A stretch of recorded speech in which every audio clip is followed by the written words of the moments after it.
First, about 200 students who were showing their opposition to a visit by U.S. Secretary of Defense Richard Cheney.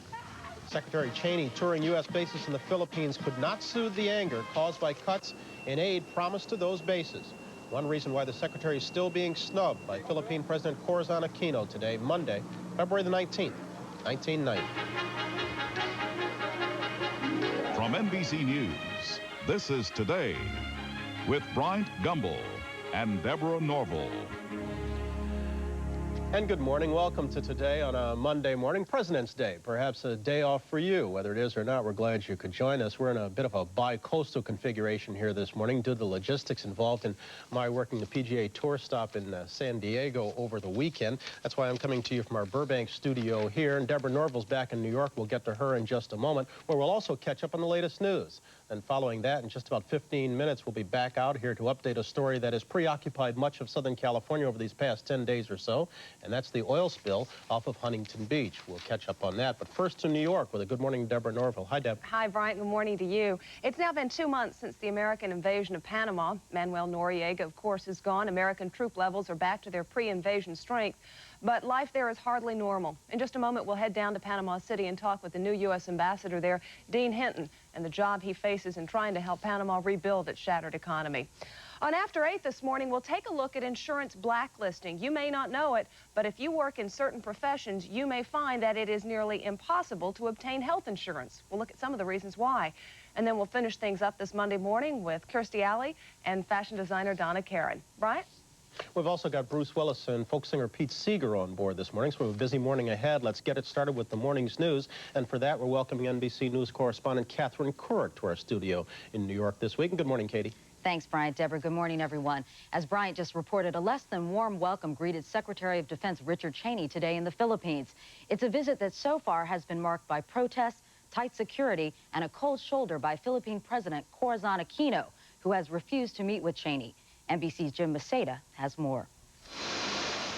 From the moment he arrived in Manila, it was clear this would be the most difficult leg of Defense Secretary Richard Cheney's Asian tour. A growing movement of mostly radical students against the presence of 6 U.S. military bases here voiced its anger. The police used tear gas to disperse the crowd. 4 people were injured. Rumors of plots to assassinate Cheney and other Americans by communist insurgents brought out tight security, which followed Cheney everywhere. While Cheney met with his Filipino counterpart, Defense Secretary Fidel Ramos, it was who he wasn't seeing that was most conspicuous. President Corazon Aquino snubbed Cheney, reportedly angered by recent criticism of her government by some U.S. officials, and by big cuts in American pledges of military aid Filipinos see as rent for the bases. At a joint press conference, Cheney admitted a shortfall of nearly $100 million in promised aid this year, citing budget constraints. On the future of the bases, he said he hoped they would stay, but the United States will stay only as long as the Filipino people and their government wishes to stay. Negotiations begin next month, with America looking to cut its defense commitments in Asia and the Philippines sticking to its demand for massive assistance in exchange for the bases. Those talks are likely to be long and difficult. Jim Maceda, NBC News, Manila. Meanwhile, in this country, rain continues to drench the southeast, already soggy from last week's downpour. In northwest Georgia, flood victims were cleaning up Sunday, even as forecasters predicted 2 to 3 more inches of rain today. The 12 inches that fell on Friday caused extensive flooding and forced more than 1,000 residents to leave their homes. Last week's thunderstorms and tornadoes sparked flooding in 7 southern states. 6 people have lost their lives. Meanwhile, on the West Coast, sunny California is anything but. An unrelenting winter storm has brought record-low temperatures to many parts of the state. As Bill Lagatuda reports, much of the Pacific Northwest is feeling this storm's wrath. There was snow and hail in some of the neighborhoods of Los Angeles over the weekend as the fierce winter storm made its way through the west. Mountain roads in Southern California were treacherous. Interstate 5 between L.A. and San Francisco was shut down. In Northern California, there was so much snow and rain, and it came so fast, part of a mountainside slid onto I-80, the main highway to Reno, and all the lanes were blocked. In one small town, part of a supermarket roof piled high with snow collapsed, though no one was hurt. It just gradually started coming down more and more, and about 7 o'clock, it gave way, and the whole thing caved in. The people of Seattle are used to the rain, so when 6 inches of snow fell here, it took motorists by surprise. In Salt Lake City, where it does snow in the winter, even they were caught off guard, though not everyone seemed to mind. And back in chilly Southern California, the heavy rain backed up a sewage plant and more than 7 million gallons of treated waste flowed into the Pacific Ocean. 17 miles of beaches are off limits and will be for days. Bill Lagatuda, NBC News, Los Angeles. A huge fire in the busy intercoastal waterway off Louisiana raged for 4.5 hours last night after a barge loaded with more than 1 million gallons of gasoline collided head-on with another barge. It's unclear how much gasoline leaked into the waterway, which was closed as a precaution. No one was hurt. Thousands of people have been arrested and millions of dollars in fines imposed. But today, more than 1,700 miners from Virginia, West Virginia, and Kentucky are expected to ratify a new contract, ending a 10-month walkout against the Pittston Coal Company. Last year's sex and stock trading scandals did not stop Japan's Liberal Democratic Party from scoring an important victory in Sunday's elections. The LDP has managed to maintain control of Parliament's powerful lower house. NBC's Katie Couric reports. Prime Minister Toshiki Kaifu painted one eye of this doll before the voting as he wished for an LDP victory. The brush came out again this morning when his wish came true. Kaifu called the results a form of purification for the Liberal Democrats. The voters returned a number of purified LDP politicians to office. 13 of the 16 men implicated in last year's stock trading scandal were re-elected. Former Prime Minister Sosuke Uno, ousted in July for allegedly paying a geisha for sex, also got the nod. Voters are apparently willing to forgive LDP profiteering and peccadillos. We have lived with LDP for more than 40 years, and LDP did give us peace and prosperity. But the socialists, led by Takako Doi, scored a big victory as well. They increased their lower house seats by 2/3 and set Japan on course for an active two-party system. That was NBC's Katie Couric reporting from Tokyo. And finally, it's back to the bargaining table today for baseball's major league players and club owners. The players have been locked out of spring training camps, and union leaders say it's now unlikely the players can get in shape in time for the season openers in April. Bad news for baseball fans this morning. Time 7:08. That means, what, a lot of flabby people running around the bases if they do get the season going? All right. I feel better about that. You feel better about Yeah. that. The weather is just awful. I called home this weekend, and Georgia's just, 6 feet under and That's right. getting worse. And they're getting more, unfortunately. And we've got a very vigorous storm out Willard west. has a day off, and we Willard is appreciate off you coming today, over. and he's off tomorrow. He'll be back on Wednesday. And hopefully the weather will be a little bit better when he gets back. In the southeast, they've got flood watches and warnings from Alabama all the way up into Georgia, 1 to 2 inches. While that's normally not a lot of rain, you combine all the rain that they have gotten, and of course, it makes for a rough situation. And as you take a look at this morning's U.S. radar, you can see that heavy area of yellow and orange. That's the heaviest thunderstorm activity, and it's not getting any better. You can see a 1-2 punch storm back in the Gulf, another one off the southeastern coast with a cold front pushing in. That's triggering off heavy showers and thunderstorms. Behind that, Arctic cold air bringing in much colder air than we've been seeing. Flurries around the Great Lakes. Midsection of the country, well, we've got some showers in eastern Texas. Del Rio, Texas, right along the Mexico coastline, 70 degrees and showers. Cool out west. We'll talk about this storm in the next half hour. That's what's going on around the country. Here's what's happening in your neck of the woods. Still a little bit of a light drizzle out there. The temperature is 44, but things are going to get better. The flash flood watch for North Georgia has been canceled, so things are looking up. High today, 52. On Close-Up this morning, rebuilding Panama. Panama's economy was already in tatters before the American troops arrived in December, and widespread looting following the invasion finished off the job. Millions of dollars worth of goods were taken, warehouses were cleaned out, and businesses both large and small were left in shambles. The fighting left entire areas of Panama City in ruins. Homes and apartments were destroyed, and at least 2,500 families have no homes left. Nowhere to live, no place to go. Deane Hinton is the newly appointed U.S. ambassador to Panama, who faces a real challenge in his new post, and he joins us this morning from Panama City. Good morning, Mr. Ambassador. Good morning, Deborah. Before any real work can get done as far as trying to deal with the problems of shattered businesses and homeless people, there's got to be a government that is effectively in place. How would you rate the Ndara government and its ability to handle these problems? Oh, they're first rate. As Archbishop McGrath said the other day, they enjoy the greatest moral authority of a Panamanian government in history. They have come from the private sector by and large. They won an election last May by an overwhelming margin, and they are dedicated to making democracy work. Given that, I've heard some talk in the past that President Ndara might want to hold elections to reaffirm his legitimacy after the debacle after the May elections. You don't think that's going to happen? I don't see any need for it at all. There will be some elections held to complete the assembly.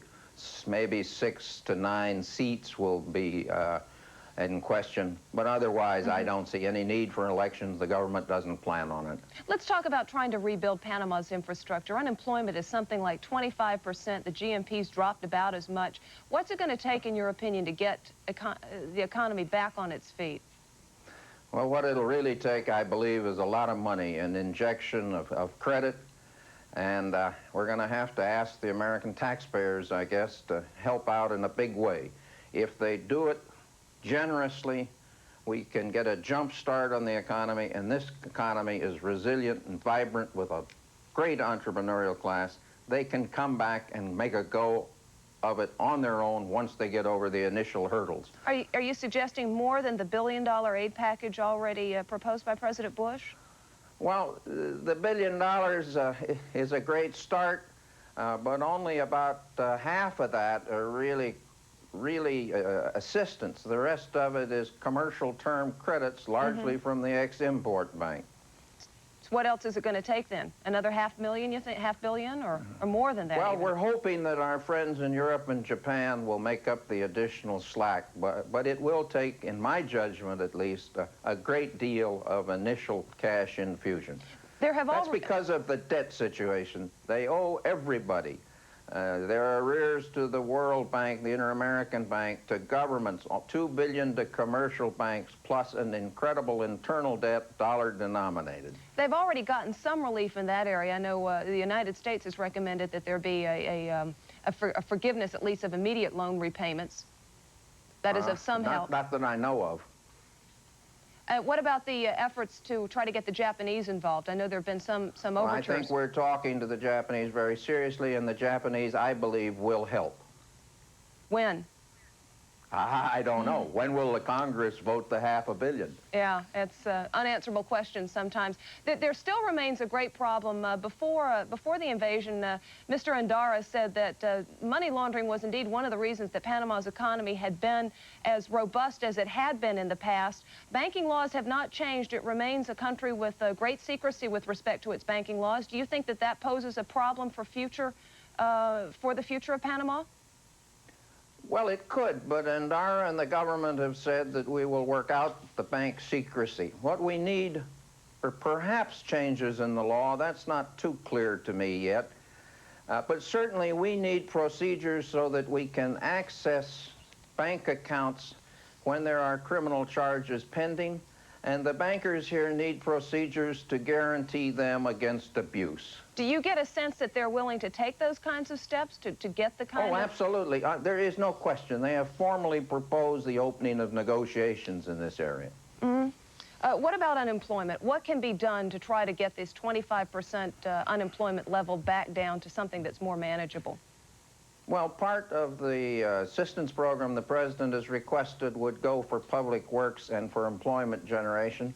But I think the main answer is to get the private sector and the overall economy moving, and that takes us back to being able to deal with the terrific, terrible financial arrearages and break through. Yeah, it's been 2 months since the invasion. It'll be a lot longer to get Panama back on its feet. You want to hazard a guess when that might be? Well, in a financial sense, I don't know. In a sense of day-to-day operations, Panama is back on its feet. Take a look at the city behind me. It is functioning. All right. Ambassador Deane Hinton, you've got an enormous challenge before you, and we appreciate you starting your day with us this morning. Good luck. Thank you. It's a good way to start President's Day. Thank you, sir. Coming up on 15 minutes after the hour, in a moment, we'll find out the latest on the California oil spill. First, this is Today on NBC.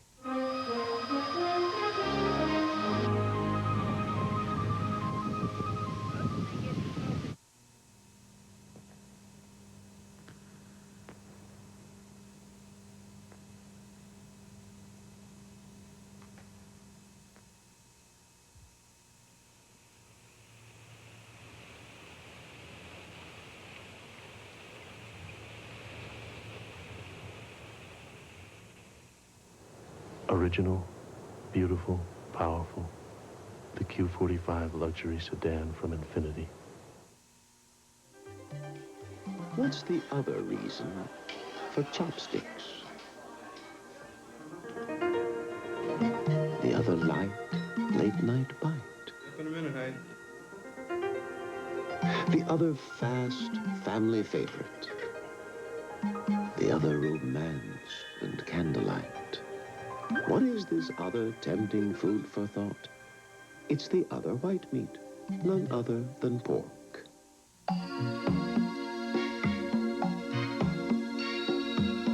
Just when you least expect it. Aramis, the fragrance for men. The impact never fades. Fold and go with this new 3-speed travel hairdryer. Your gift with any $18 purchase of Aramis. Available at Macy's.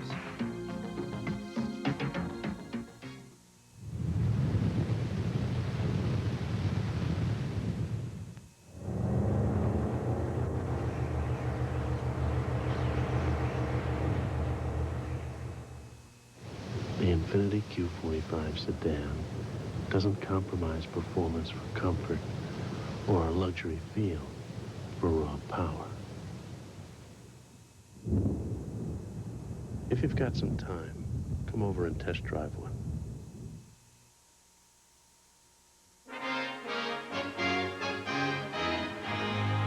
It's been 12 days since 400,000 gallons of British petroleum oil gushed from a rupture in the side of a tanker offshore from Huntington Beach, California. Well, a powerful winter storm has slowed the cleanup, but with time to reflect, many Californians have now begun to ask some tough questions about how to keep such a spill from happening in the first place. Throughout the weekend, the last remnants of the oil spill played a game of cat and mouse with cleanup crews trying to wash a thin film of oil from scattered, often isolated beaches from North Huntington to Newport. The huge crews that had combed the beach at the end of the week were cut back to small teams. Most of the oil has been washed up on the shore, so it's looking pretty good. It's all there. All we need to do now is just get the filters out there and pick it up. But the big break was once again delivered by Mother Nature in the form of the season's biggest winter storm. It brought rain, high winds, and a few harrowing moments. Workers spent much of Saturday trying to repair a broken boom at the entrance to Newport Harbor. The storm was so fierce, the dam that had been bulldozed in the mouth of the Santa Ana River just last week to protect a wildlife sanctuary burst and was pushed aside by floodwaters. There's still quite a bit of oil in these rocks along the jetties that we're concerned about. And even the slightest amount of oil in a sensitive wetland can cause quite a bit of damage. 12 days ago, as the Coast Guard scrambled to put its cleanup plan into action, the seas were glassy and calm, and for almost a day, the winds kept the oil off the beach, while booms were put into place to protect wildlife preserves. If the storm had hit then, it would have been a nightmare. But by this weekend, the skimming and wiping and shoveling had accomplished almost all it could.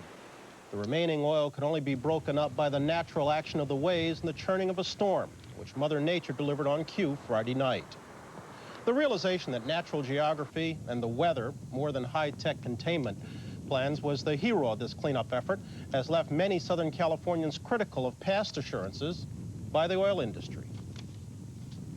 The premise behind the oil spill planning has always been that when there was a spill, we could take care of it. It's a false hope, I think. We've lived maybe in a little bit of a fool's paradise if we thought that we could live side by side with all of this oil transportation and development without incurring some pretty heavy environmental damage. For the Exxon Valdez spill, it was estimated by federal scientists that if Exxon had on scene all the people and all the equipment they had during the time of their maximum effort, at the very minute the ship ran aground, they still would have only prevented 40% of that 11 million gallons of oil from impacting the beaches.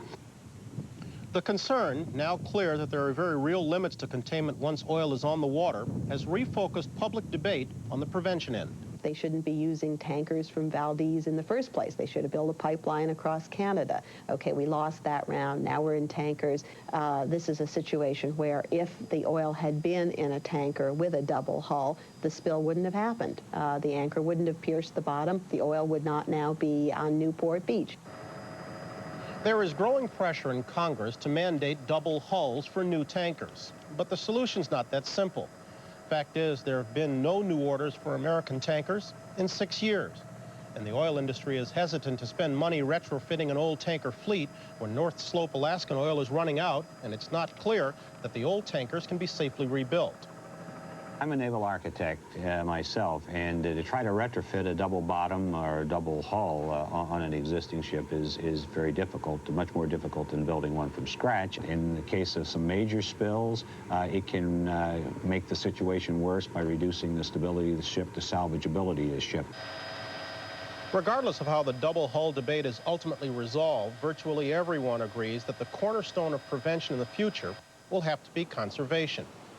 Simply using less oil will reduce the traffic along the coastline, and with it, the threat of a blowout from an offshore platform. Polls show the California public opposed to more offshore development, but high environmental awareness is a new political force, and many coastal communities, like Huntington Beach, have grown up on oil. Weaning them and the rest of California from its petroleum appetite will be an enormous challenge.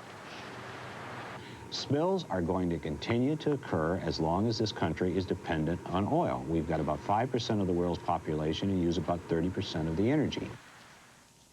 We've complained so much about the weather. Nice to know its positive effects on this President's Day. It's 22 past the hour. We're back in a moment. But first, a break. This is Today on NBC.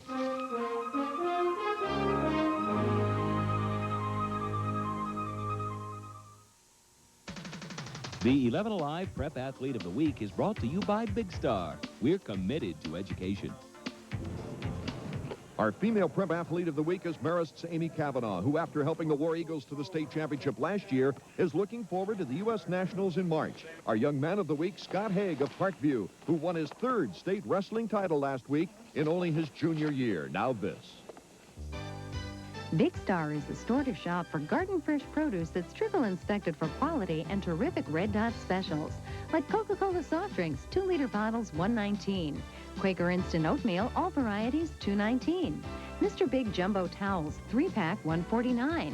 And fresh fryer leg quarters with back portion, 3 pounds or more, 49 cents a pound. Collect your Big Star register tapes during this, the final week of our Apples for the Students program. This week's 11 Alive Prep Athlete of the Week was brought to you by Big Star. To me, it's like driving a Cadillac compared to the Ford that I had prior to this. It takes a driver winner. That's your day, Chevrolet. The drivetrain's solid. It's not really anything that you have to worry about. There's so many of them out there that have been out there for a long time that you got to feel good about that. Being a mechanic and working hard for my money, and it was great. I had a nice feeling about it, and I still do. At your heart of Georgia, Chevrolet Geo dealer.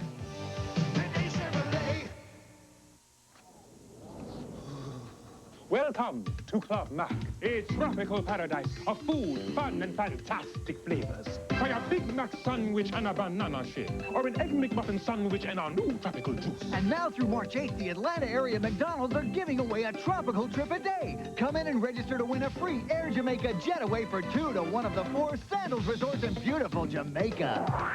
Come back to Club Mac.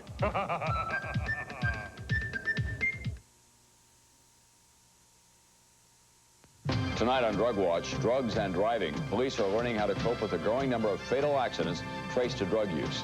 I'm Tom Brokaw. Join me on NBC Nightly News. Want to give yourself a treat? You want a taste that can't be beat? Have a little sunshine. Sunshine. Have a bunch, you can have it all. You have have no cholesterol, have a little sunshine. Sunshine. Just about every cookie and cracker Sunshine makes has absolutely no cholesterol. Now what could be better than sunshine? Have a little sunshine. Have a little sunshine. Have a little sunshine. Call in with your medical questions live today at 5.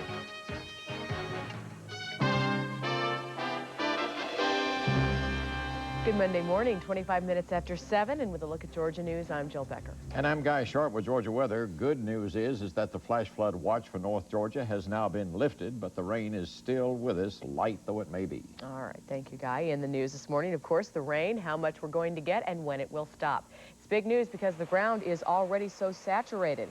Right now, Nancy Creek and Peachtree Creek in the metro area are holding their own. They are still below flood stage. Atlanta work crews have been checking water levels throughout the evening. Work crews are standing by and monitoring the situation. Several roads around the metro area do have lots of freestanding water that could make driving treacherous during this morning's rush hour. The bomb squad called out once again late last night. An anonymous caller said he had planted a bomb at the Kroger grocery store on Pace's Mill and Vinings. Firefighters searched the building and found nothing. This weekend, several fake bomb threats have been called into grocery stores. 2 small explosives did go off Saturday at 2 Roswell stores. No one was hurt. There was little damage, but police and store managers are taking no chances. And a student pilot is receiving an A this morning after having to make an emergency landing on Interstate 20 in Douglas County. Kevin Cantrell and his teacher were planning to use the instruments to land the plane, but electrical failure on the Cessna 172 meant the pilot had to land the plane on his own. That was difficult because of last night's rainy weather, but Cantrell managed and landed the plane on Interstate 20 and Post Road in Douglas County. Both student and teacher are fine. Back with a word on when this rain will let up in just a few moments, but first, for a check of the rainy first ride into the work week, here's Keith Callan's traffic report. A strangely quiet Monday rush hour, particularly with the wet roads, but of course it is a holiday, so volume is a lot less than it normally would. Here's what we have. Accident has been cleared on the west side perimeter, 285 northbound near the Bankhead Highway. We understand it's really causing no harm whatsoever. Now, obviously, you're going to have slow traffic in the usual spots on I-75 and I-85, but not the intense concentration you're used to as you leave the house. No problems are reported in the city of Atlanta, oddly enough. Connector north and southbound and I-20 east and westbound, heavy but steady heading into the city. Clayton reports clear roads, and in South Fulton County, nothing to fear but fear itself as you head in on I-85. Of course, keep your eyes peeled because accidents can happen in a heartbeat. I'm Keith Callan, 11 Alive Traffic. This traffic report is brought to you by Chrysler Jeep Eagle.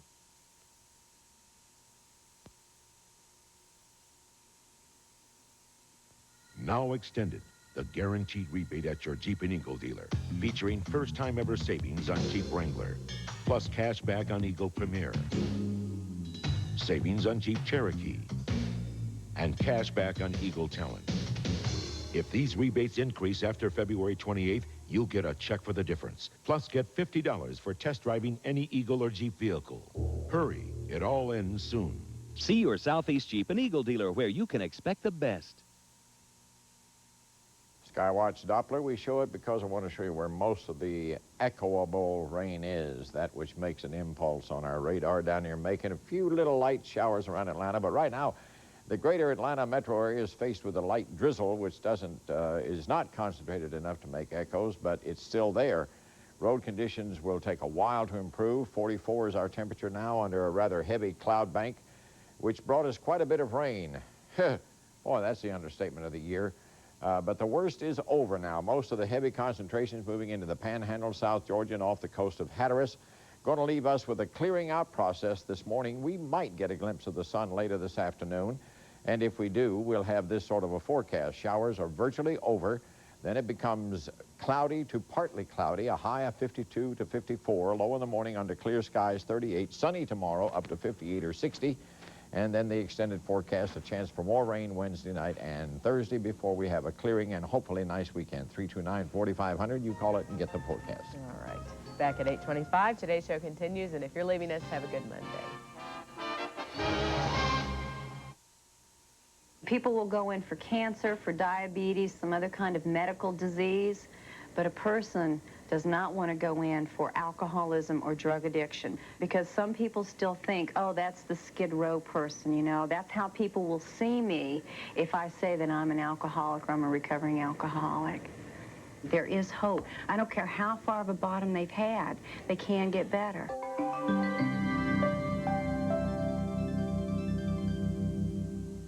Is a public or private education best for your child? Tonight at 6 and 11.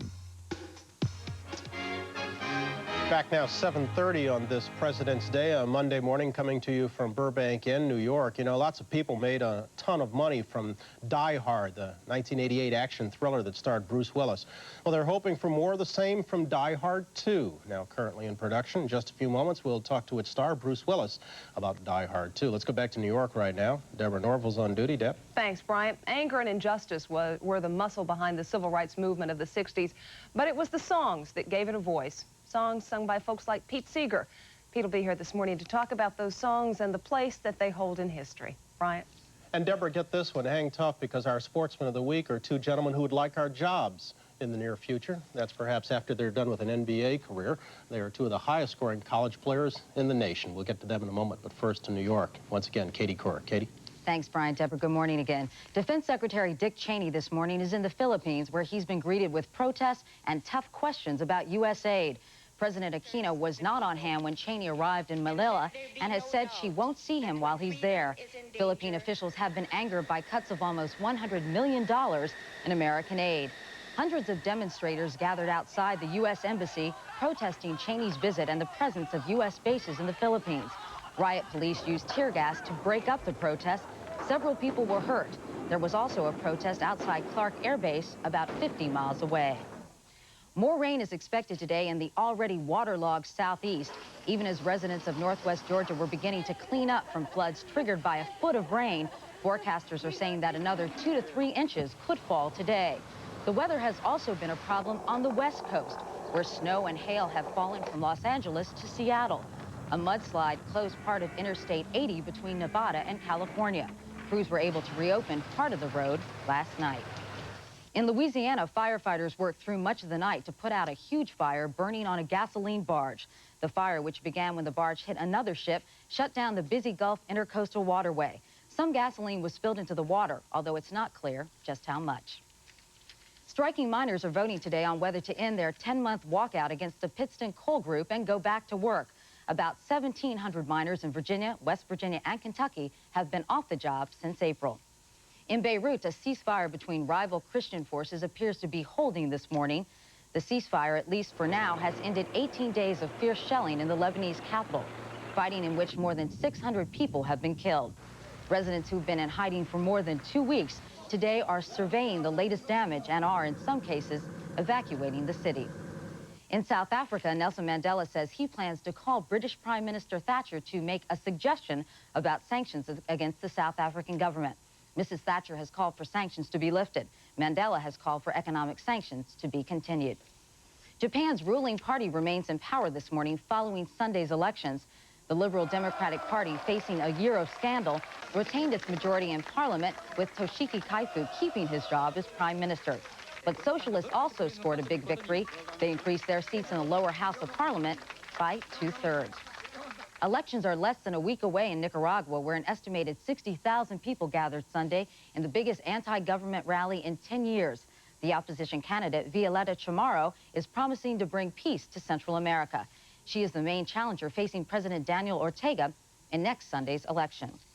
At Cape Canaveral, the countdown is underway for Thursday morning's liftoff at the shuttle Atlantis. The flight, which is expected to last 4 days, is a secret mission for the Pentagon. The crew will reportedly send up a reconnaissance satellite to keep an eye on the Soviet Union. And in New York, negotiations resumed today between baseball owners and player, with the two sides hoping to unlock the gates at spring training. The player lockout is now in its 5th day. Opening day is scheduled 6 weeks from today. It's 7:34. Back to you, Deborah. Thanks, Katie.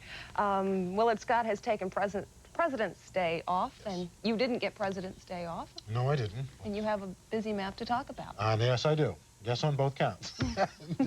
It looks like we've got some really cold weather as you look for the week ahead in the Northeast, above normal in southern Florida, just where you'd like it, and normal around the rest of the country.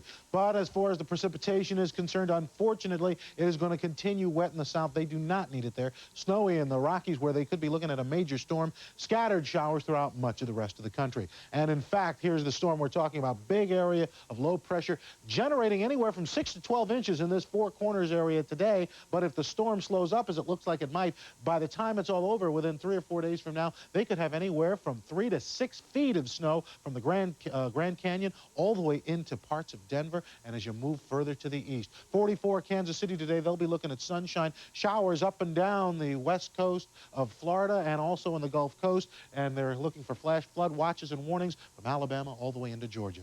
That's what's going on around the country. Here's what's happening in your neck of the woods. A little bit of light drizzle remaining most of the morning. The flash flood watch has been lifted for North Georgia, but water is still standing around.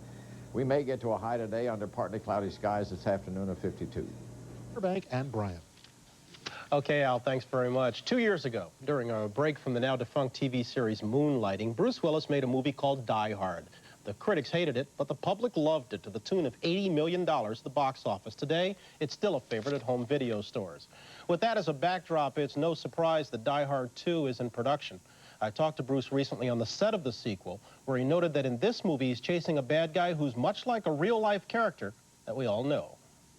It really parallels what is going on right now. Now, if they can just keep Manuel Noriega from going to trial before June 29th, this is going to be a very popular film. Yeah. It's about a Manuel Noriega type character who was extradited to the United States, stands trial, and is about to be sent to Fort Leavenworth for a gazillion years.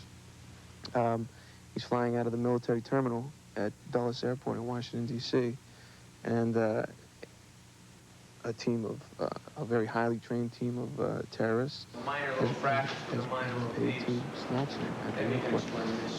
And guess who happened to be at the airport to pick up his wife, who was in a plane that has 58 minutes of fuel left. I think your airport is about to come under siege.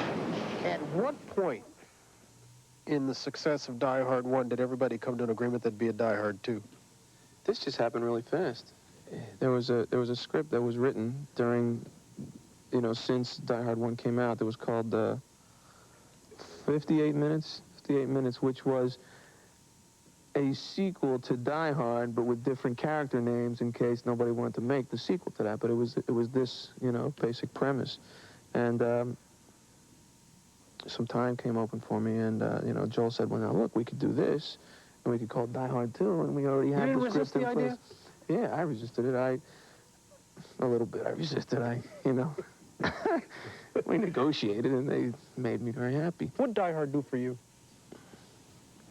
Did a lot of things for me. I think the thing that kind of comes to mind most is people stop referring to me as a TV actor, and they say, well, now he's a film actor. Now he, and I started being congratulated more on my work in Die Hard than I did in the work from Moonlighting.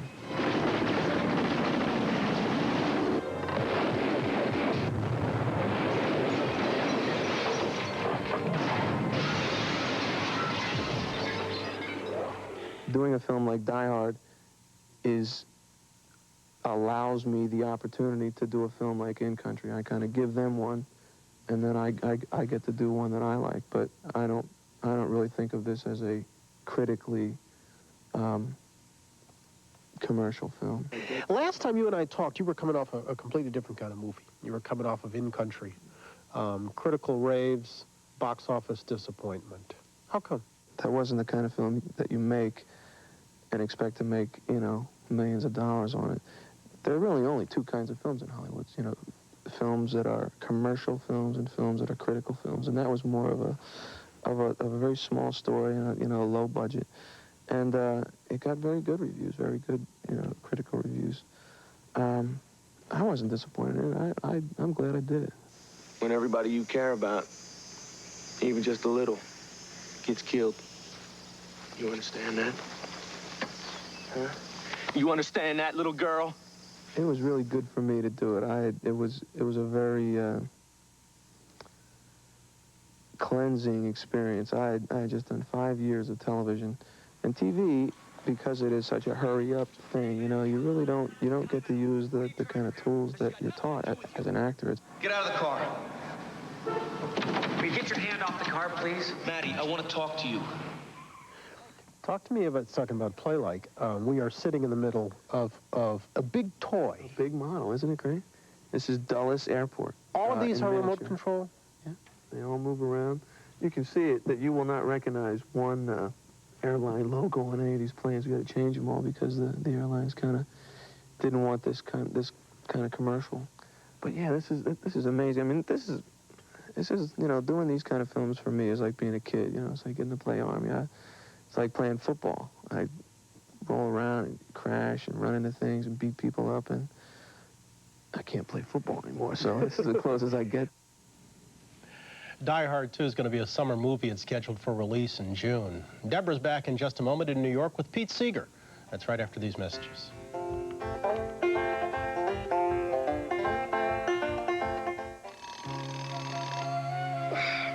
Today, room service. She makes breakfast every morning. Coffee.